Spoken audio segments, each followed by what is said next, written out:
Trump derangement syndrome has gone completely off the rails. Completely off the rails. The latest indicator is not just the Jussie Smollett case, but President Trump put out a policy yesterday. He was going to launch a global campaign to decriminalize homosexuality in dozens of nations where anti-gay laws are still on the books. Now, this seems like a policy that pretty much everybody can get behind.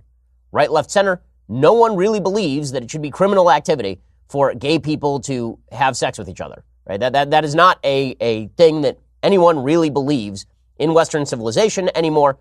Whether you believe that this activity is a sin or not, the idea of a government busting into somebody's bedroom and prosecuting them for their private activity is something that no person who believes in a free society should really be in favor of. Consenting adults participating in activity of which you do not approve does not give you the license as a government to go in and stop them from doing what they want to do.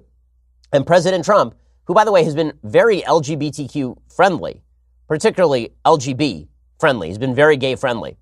This is not a surprise coming from him.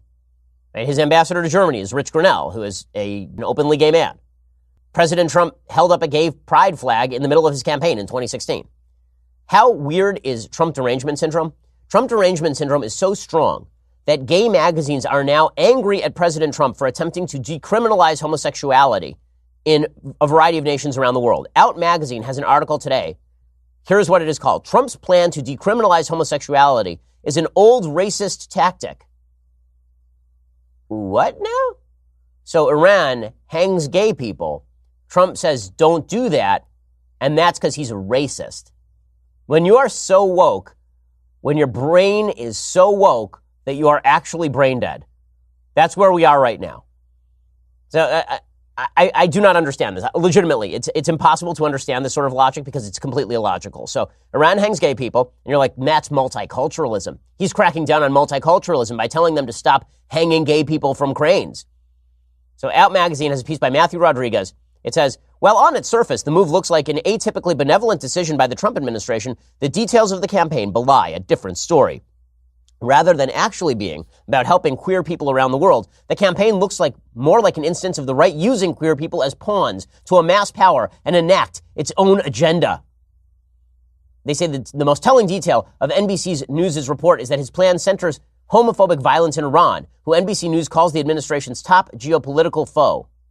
So really, what they are saying is that it's very bad that Trump is anti-Iran on the basis of them hanging gay people from cranes, because we don't want to go to war with Iran because we like Iran, even though they hang gay people from cranes, which is weird. And it's not just this Out Magazine article. Human Rights Campaign put out a tweet storm saying the Trump-Pence administration has consistently worked to undermine the fundamental equality of LGBTQ people and our families from day one.